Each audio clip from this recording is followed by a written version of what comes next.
The night my life eventually collapsed began with laughter so ordinary it felt permanent, the kind that settles into the walls of a house and convinces you it will always be there. I remember thinking as I watched the three of us moving through the kitchen without speaking, that this must be what safety feels like when it finally stops announcing itself.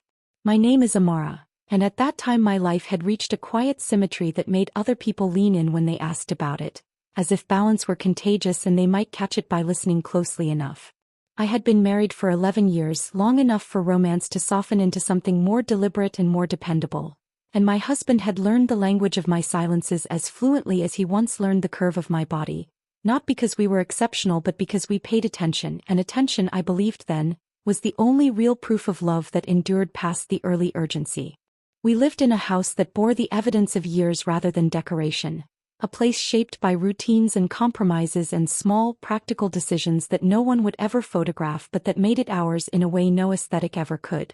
That evening, the windows were open, the kind of open that lets in city noise softened by distance, and the smell of simmering food clung to the air as if it had no intention of leaving once dinner was done. My husband moved beside me with familiar ease, handing me things before I asked for them, already adjusting the stove when he heard the change in sound that meant the heat was too high, while I leaned against the counter and spoke without urgency about the meeting I had that morning, about a project that was finally gaining momentum after months of quiet resistance, about the relief of progress that did not require explanation or defense. She sat at the table watching us, legs tucked beneath her, chin resting in her hand, smiling with a softness that had never once felt invasive, because she had earned her place in our lives through years of constancy rather than proximity. We had met when we were still young enough to think certainty was something you stumbled into rather than built, and she had stayed through every version of me that followed, through the awkward ambition, the missteps, the recalibrations that came with adulthood, always present in a way that never demanded repayment. By the time I married, she was already family, already woven into the background of my decisions, the person whose opinion I valued not because she mirrored mine but because she saw what I missed. Our families had folded into one another without effort, gatherings flowing easily between households, celebrations shared without negotiation, the lines blurred in a way that felt generous rather than confusing. She knew my parents well enough to anticipate their moods, my siblings well enough to tease them without offense, and my husband well enough to speak to him with the frankness reserved for people who feel safe enough to disagree. There was no tension in it, no sense of territory or competition, only the calm confidence of relationships that had been tested by time and proven durable. That was the version of my life that existed then, solid and unremarkable in its stability, a life that did not glitter but held, which I had learned to value more with each passing year. I had watched enough people chase intensity only to burn themselves hollow to understand that what I had was not boring, it was rare, and I treated it with the careful respect reserved for things that cannot be easily replaced once broken. After dinner we moved to the living room, the three of us settling into positions that felt habitual without being rigid, and the conversation drifted from work to family to plans that existed in the comfortable future tense of people who assume they will arrive at those moments together. There was talk of an upcoming anniversary celebration for my parents, of a possible expansion my husband was considering at work, of a short trip she wanted us all to take once her schedule cleared, and none of it felt weighted with expectation or obligation, only possibility. I noticed, in the way one notices things without attaching meaning to them, that she seemed lighter than usual, more animated, her gestures expansive as she spoke, her laughter quick and unguarded. I assumed it was relief from a professional hurdle she had mentioned weeks earlier, something finally resolved after months of uncertainty, and I felt glad for her in the simple way that comes naturally when someone you love finds solid ground again. Later, after she left, the house returned to its quieter rhythm, the sounds reduced to the familiar creaks and hums that marked the passage of evening into night. My husband and I cleaned up together, not out of duty but habit, moving around each other with the wordless coordination that comes from years of shared space. And when we finally sat down, tired in a way that felt earned rather than draining, he reached for my hand with a tenderness that did not require context. We spoke about ordinary things, about timelines and logistics and the steady forward motion of our lives. And I remember thinking that there was a deep comfort in how little we needed to explain ourselves to each other, how our conversations could afford to be incomplete without becoming fragile. When we eventually went to bed, the day closed around us without ceremony, and I fell asleep with the unremarkable certainty that tomorrow would resemble today closely enough to feel familiar. The weeks that followed carried that same tone of quiet competence. My days filled with work that challenged me just enough to feel meaningful, my evenings anchored by routines that restored rather than depleted me. I met her often, sometimes alone, sometimes with others, our conversations ranging easily across the surface and depth of our lives without strain. She listened, as she always had, with an attentiveness that made me feel seen rather than examined. And when she spoke about her own ambitions, her own evolving sense of dissatisfaction with the limits she had accepted earlier in life, I offered support without reservation, believing that growth did not have to be a zero-sum exchange. There were family gatherings that month, the kind that bring together people who know each other too well to perform, and I moved through those spaces with the ease of someone who did not feel the need to manage perceptions. I noticed, again without concern, that my husband and my best friend spoke more often than usual, their conversations animated and relaxed, but it did not register as anything beyond the natural comfort of people who had known each other long enough to drop formalities. Trust, once established, has a way of making even proximity feel harmless. Looking back now, I understand how easy it is to mistake coherence for permanence, how stability can lull you into believing that the structures holding your life together are self-sustaining rather than actively maintained. At the time, though, my attention was focused forward, on plans and responsibilities and the small, cumulative satisfactions of a life that felt earned rather than accidental. One afternoon, a professional opportunity arose that would later become significant in ways I could not then imagine. A chance that promised growth and collaboration and the kind of visibility that had eluded me until then. I discussed it first with my husband, then with her, valuing their perspectives not because I doubted my own judgment but because their insights had always sharpened my thinking rather than redirected it. Both were encouraging, thoughtful, invested in my success without qualification, and I moved ahead with the quiet confidence that comes from knowing you are supported by people who want your life to expand rather than contract. If there was a defining characteristic of that period, it was coherence, the sense that the various parts of my life were aligned rather than competing, each reinforcing the other in a way that made forward movement feel natural. I did not feel lucky so much as responsible, aware that what I had required care but convinced that care was something we were all providing without hesitation. That belief settled into me so completely that I never questioned it, never paused to examine the assumptions underpinning my sense of security, because nothing in my experience suggested that I should. Love felt present. Friendship felt mutual. Family felt intact. And so I continued, unaware that the life I was inhabiting so fully would soon demand a reckoning I had never prepared for, not because I was naive, but because there had been no reason to be anything else. The first sign that something had shifted came without drama, without the sharp intake of breath that accompanies intuition when it wants to be noticed, and instead arrived disguised as inconvenience, the kind you excuse without ceremony because adulthood teaches you that not everything needs to be examined.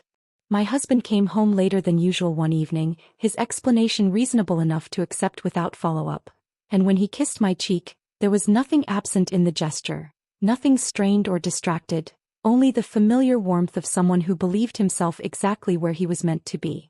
Days passed in that same register of normalcy, my schedule full, my mind occupied with work that required precision rather than emotion, and I remained anchored in the rhythm of a life that had not yet given me reason to doubt it. When she canceled a lunch we had planned, apologizing with sincerity and offering an alternative date, I accepted easily, more concerned with her well-being than with the disruption of my calendar. We had always been generous with each other's time, understanding that proximity was less important than consistency. It was only later, when small deviations began to cluster in a way that resisted dismissal, that I felt the faintest sense of disorientation, not fear, but the subtle unease that comes from realizing a pattern has changed without your consent. Conversations shortened. Shared moments thinned. Invitations became conditional, postponed, reshaped by circumstances that never quite aligned. None of it was accusatory. None of it demanded confrontation. It simply existed, quietly altering the shape of my days. I did not suspect betrayal, not because I lacked imagination, but because trust, once internalized, reframes absence as accident and distance as necessity. I assumed my husband was navigating pressures he did not yet know how to articulate, that she was contending with transitions she preferred to manage privately, and I adjusted, offering space without resentment, believing that relationships, like people, required room to breathe. The confirmation, when it came, did not arrive as revelation but as inevitability. a moment that felt strangely delayed rather than shocking, as though my life had been slowly rearranging itself behind my back and was finally done pretending otherwise. I heard it first through someone else, not as gossip but as fact, delivered with the cautious sympathy reserved for truths that are already widely known. There was no question embedded in the statement, no room for denial or correction, only the gentle pause that followed, waiting for my response. I remember the physical sensation of that moment more clearly than the words themselves, the way my body reacted before my mind could assign meaning, a tightening behind my eyes, a hollowing in my chest that felt less like pain and more like sudden exposure. I did not cry. I did not speak. I thanked the person who told me, not out of politeness but reflex, and ended the conversation with a steadiness that surprised even me. When I confronted my husband, it was not in anger but in search of clarity, because disbelief requires confirmation before it can transform into understanding. He did not deny it. He did not apologize. He spoke instead with a careful composure that felt rehearsed, explaining not what had happened but how it should be interpreted, framing his decision as something that had evolved rather than occurred, as though intention were interchangeable with inevitability.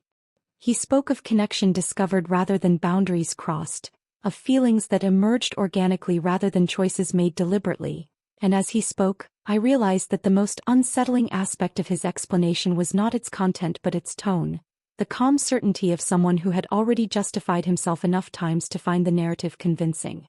There was no cruelty in his voice, only resolve, and I understood then that the absence of malice does not mitigate the impact of harm. Her conversation followed shortly after, arranged at her request, and if I had expected remorse, I was quickly disabused of that assumption. She was composed, measured, her posture open in a way that suggested transparency while withholding accountability.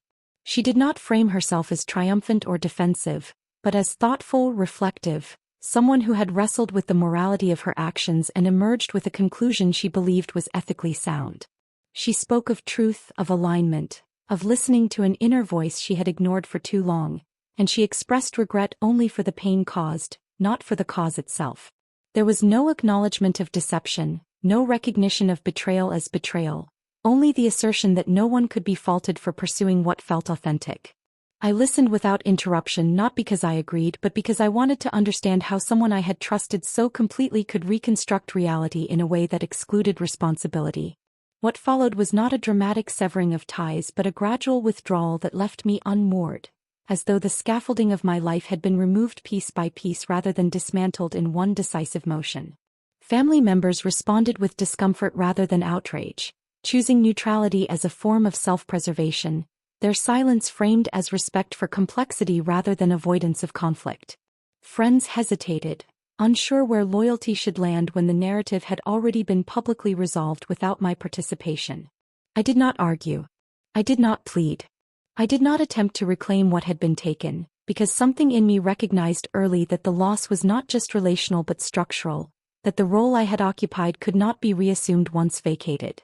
Instead, I observed, absorbing the new configuration of my world with an attentiveness that bordered on detachment, noting who leaned closer, who stepped back, and who revealed themselves only in absence. There were moments, alone in the quiet of the house, that no longer felt like home, when grief pressed hard enough to demand acknowledgement, when the weight of what had been dismantled settled into my bones and made even simple tasks feel effortful.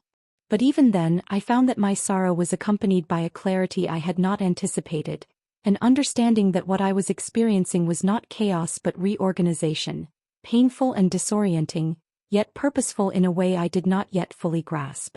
I chose silence not as a strategy but as a necessity, recognizing that any attempt to explain myself would be filtered through narratives already in circulation, reshaped to fit conclusions drawn without my consent.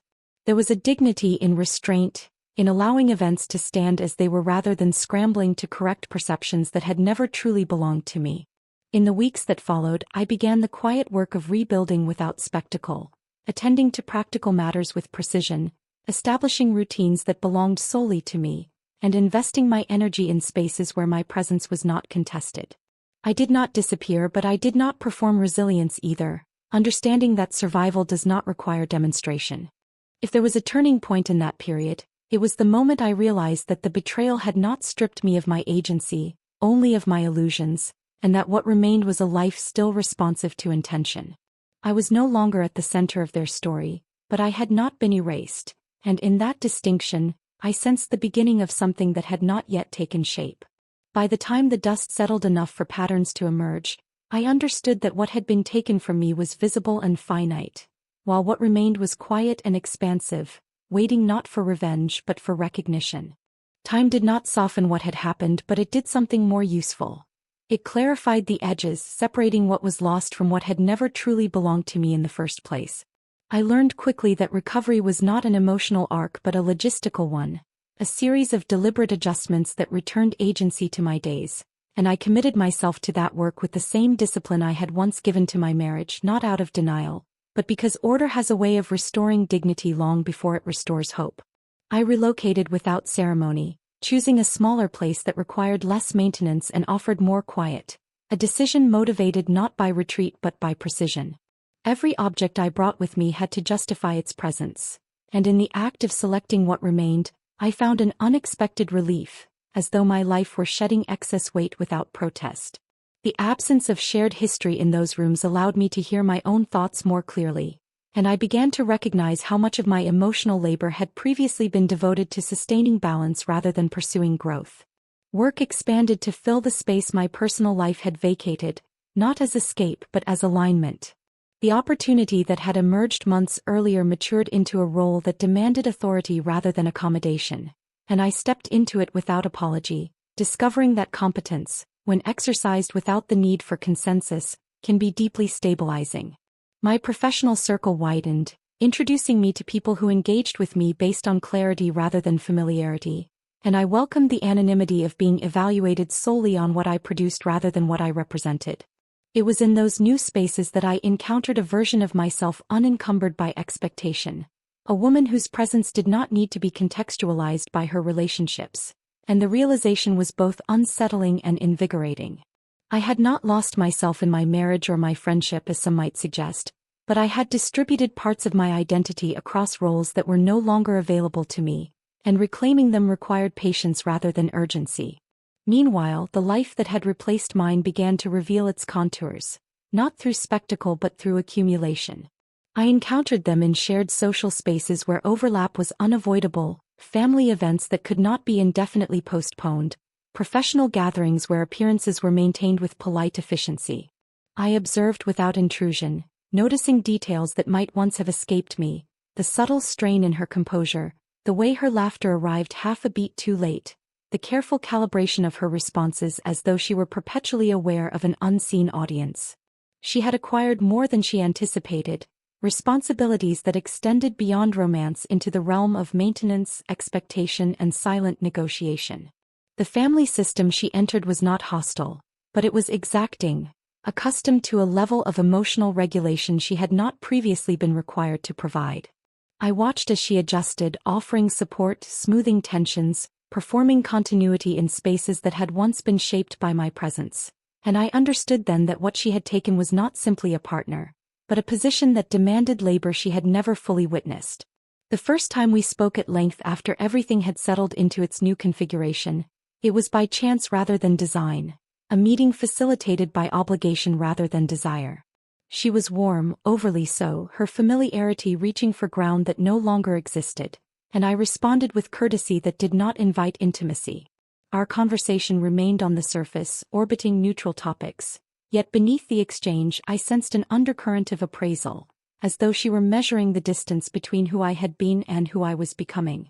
It was during that encounter that I recognized the shift she had not anticipated. I was no longer performing resilience for her benefit, no longer interested in being understood by someone who had already chosen a narrative that excluded my experience. My calm unsettled her, not because it suggested forgiveness, but because it offered no entry point for justification. Others began to approach me differently as well, relatives who had maintained distance out of discomfort now seeking conversation, their tone tentative, their curiosity edged with something that resembled regret. They spoke of adjustments, of complexities, of the difficulty of choosing sides, and I listened without challenge, understanding that their discomfort was not my responsibility to resolve. What mattered was not their explanation, but the fact that they now recognized a shift in the balance they had once taken for granted. In those interactions, I discovered that my absence had altered the ecosystem more profoundly than my presence ever had, revealing dependencies that had gone unnoticed while they were being met. Tasks left undone. Emotional cues missed. Conflicts that no longer resolved themselves quietly. None of it was catastrophic, but it was cumulative, and I sensed the growing awareness that the stability they had attributed to circumstance had, in fact, been actively sustained. She felt it most acutely. Our paths crossed again, this time in a more intimate setting, and the strain was visible despite her efforts to mask it. She spoke of exhaustion, of the challenge of meeting expectations she had underestimated, and as she spoke, I understood that her vulnerability was not an invitation to reconnect, but an attempt to offload the weight she had inherited. She did not articulate it directly, but the implication was clear. She missed the ease of my presence, the way I had absorbed friction without requiring acknowledgement. I did not offer reassurance. I did not provide solutions. I listened with the same attentiveness I had always extended, but without the instinct to intervene, and in that restraint, I felt the first true shift in power, not as dominance but as autonomy. I was no longer necessary to the functioning of their lives, and that realization paradoxically made me indispensable to my own. It was around this time that the messages began, casual at first, framed as check-ins rather than requests, her language careful, nostalgic without being explicit. She referenced shared memories, mutual understanding, the history we carried, and each time I responded with warmth that did not deepen into access. I was not withholding out of spite, but out of recognition that what she sought was not friendship, but relief from the consequences of her choice. As my life expanded in directions that had once felt peripheral, I found myself less reactive, more deliberate, capable of inhabiting silence without urgency. I did not need to announce my progress or justify my distance. The transformation was internal, subtle, yet unmistakable, and I sensed that those who watched me most closely were unsettled by how little I required from them now. By the end of that year, it was clear that the narrative they had constructed no longer held, not because it had been challenged but because reality had outpaced it. The version of me they had replaced had not been erased. She had evolved beyond the frame they had assigned her, and in doing so, exposed the fragility of the foundation they believed they had secured. She reached out more directly then, her tone shifting from casual to earnest, and in that shift, I recognized the beginning of a reckoning she had not planned for, one that would require her to confront not what she had gained, but what she had lost without ever understanding its value. When she asked to see me, she did not frame it as urgency or crisis, but as something gentler, almost reflective, a desire to talk that leaned on shared history rather than present necessity. I agreed without hesitation, not because I felt obligated, but because I understood that avoidance would grant the moment a significance it did not deserve. By then, my life no longer contracted around her presence, and I trusted myself to remain intact regardless of what the conversation revealed. We met in a place chosen for neutrality, a quiet space where familiarity would not intrude. And when she arrived, her composure carried the faint tension of someone rehearsing restraint. She spoke first, expressing gratitude for my time, acknowledging the distance that had grown between us with a careful sadness that avoided assigning cause. Her language was precise, measured to invite empathy without demanding absolution, and I listened, aware that what mattered was not what she said, but what she needed from me by saying it. She spoke of reflection, of growth, of the way life had unfolded in ways she had not anticipated, and as she spoke I recognized the shape of her appeal. Not reconciliation as equals, but restoration of a role she believed I could still occupy. She missed the steadiness I had once provided, the unspoken understanding that had allowed her to navigate uncertainty without naming it, and she sought it again now, dressed as friendship but rooted in dependency. I did not interrupt. Silence has a way of encouraging people to fill it with their truest thoughts, and she did not disappoint. Gradually, her reflections shifted, becoming more candid, less curated, and in that transition the confession began to surface, not as admission of wrongdoing but as revelation of motive. She spoke of comparison, of years spent measuring her life against mine, not in moments of overt competition, but in quiet internal audits that left her feeling perpetually behind. She described how my marriage had come to symbolize a kind of arrival she believed she had missed, how my ease within our family system felt to her like proof of an innate advantage she could not name but deeply resented. She did not use the word jealousy, but it threaded through her narrative unmistakably, shaping her perception of events long before any lines were crossed. As she spoke, it became clear that the relationship she pursued had been less about desire than validation, an attempt to occupy a position she believed would finally equalize an imbalance she had carried privately for years. She framed her actions as alignment with her truth, yet the truth she revealed was not love discovered, but resentment finally given permission to act. What struck me most was not the content of her admission, but her unawareness of its implications. She did not recognize the depth of her betrayal because she had redefined it internally as inevitability, convincing herself that the life I lived had somehow precluded her from living fully. In her telling, she was not taking from me, but correcting a perceived injustice, and the clarity of that belief chilled me more than any apology could have warmed me. When she finished, she looked at me with expectation, waiting for reassurance, for absolution, for some signal that our shared past could outweigh the truth she had just revealed. I met her gaze without hostility, without warmth, and spoke only to acknowledge what she had said, not to reinterpret it. I did not accuse her. I did not defend myself. I simply reflected back the reality she had exposed, naming it with a calm precision that left no room for reinterpretation. I told her that what she had described was not love, nor fate, nor growth, but a choice rooted in comparison and entitlement, and that while she was free to make that choice, she was not free from its consequences. I explained that friendship as I understood it required goodwill rather than competition, and that once replaced by resentment, it could not be restored by nostalgia or need. The shift in her expression was immediate, the realization dawning not that she had been forgiven, but that she had been understood, and that understanding did not lead to reconciliation. She attempted to reframe, to soften her words, but the moment had passed, and I sensed her recognition that something essential had slipped beyond retrieval. I left the meeting without ceremony, feeling neither victorious nor wounded, only certain. The conversation had confirmed what I already knew, that the darkest secret she carried was not the affair itself, but the belief that my life had been hers to claim. By articulating it, even unintentionally, she had stripped it of its power to confuse or destabilize me. In the days that followed, I noticed a subtle recalibration in our shared spaces, a shift in how others engaged with me, as though an unspoken truth had settled into place without requiring announcement. I did not share details. I did not correct narratives. I allowed the clarity I had gained to inform my boundaries, trusting that integrity did not require audience. Her attempts to reach out diminished, the tone of her messages changing from expectation to uncertainty and eventually to silence. I did not experience this as loss, but as release, the final untying of a bond that had long ceased to serve either of us honestly.